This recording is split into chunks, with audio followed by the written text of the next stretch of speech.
Say hi, Cece. Say hi, Bells. Italian cookies today. Because I'm concerned about a friend of mine. We dropped her off at her house at 2 in the morning last night because we were out of town together and we were on the way back from the airport, and she's pregnant.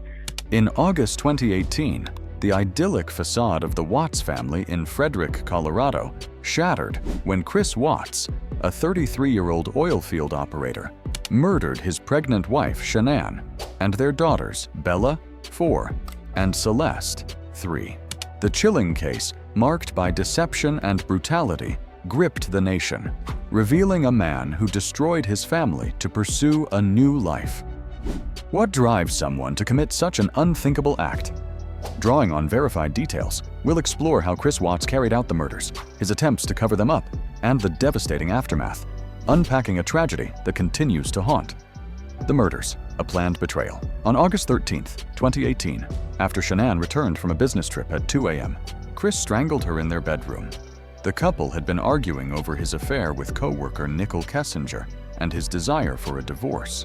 Shanann, 15 weeks pregnant with their son Nico, threatened to take the children, enraging Chris.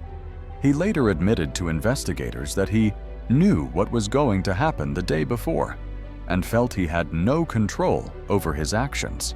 Can you imagine the rage behind such a calculated act? After strangling Shanann for at least 2 minutes, Chris wrapped her body in a sheet. His daughter Bella walked in asking, "What are you doing to Mommy?" He lied, saying she was sick, and loaded her body into his truck's bed. With Bella and Celeste still alive in the back seat, Chris drove 45 minutes to a remote Anadarko petroleum site where he worked. There, he smothered Celeste with a blanket and forced her body through an 8-inch oil tank opening. Bella, witnessing her sister's fate, pleaded, "Daddy, no!" But Chris smothered her too, disposing of her body in another tank. He buried Shanann in a shallow grave nearby. The brutality was staggering. Bella bit her tongue fighting for her life, and a tuft of her blonde hair was found at the tank's entrance. How could a father extinguish his children's trust so coldly? Chris returned home, acting as if nothing had happened, even texting Kessinger about their future. The cover-up and lies. Initially, Chris played the concerned husband, reporting his family missing on August 13th after Shanann's friend raised alarms. He gave interviews to Denver stations, pleading, "Shanann, Bella, Celeste, if you're out there, just come back." His calm demeanor and stilted delivery raised suspicions.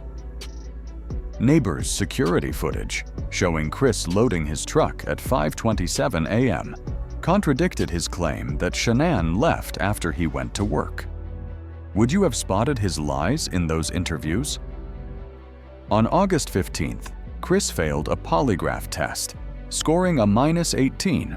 A failing score is -4. Confronted, he first claimed Shanann killed the girls, and he strangled her in a rage. Investigators didn't buy it, and he soon confessed to all 3 murders. The bodies were found on August 16th, Shanann's shallow grave and the girls' bodies in oil tanks. Chris had tried to erase evidence, removing Shanann's wedding ring to stage a divorce scenario. His affair with Kessinger, who believed he was separated, unraveled his lies when she contacted police after learning the truth. Chris's attempt to maintain a nice guy image collapsed under overwhelming evidence, including texts showing Shanann's suspicions of his infidelity. What's more chilling, his calculated cover-up or his public pleas?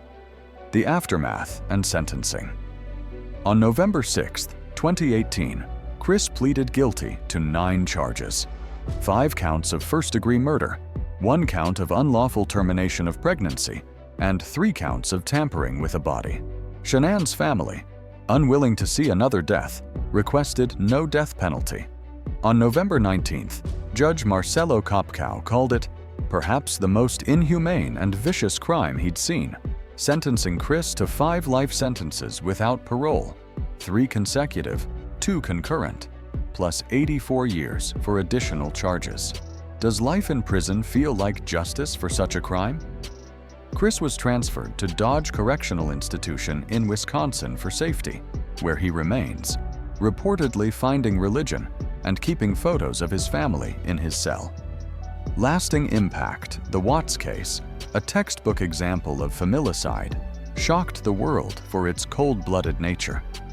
Shanann's parents, Frank and Sandra Rizuchek, spoke of their grief, with Frank calling Chris a monster. The tragedy, featured in Netflix's American Murder: The Family Next Door, 2020, exposed domestic violence's hidden dangers, as Chris had no prior record. What warning signs might we miss in seemingly normal families? The case remains a haunting reminder of betrayal's devastating cost. If this story shook you, hit that like button, subscribe for more true crime insights, and comment. What's the most shocking detail of this case? Thanks for joining me, and I'll see you in the next one.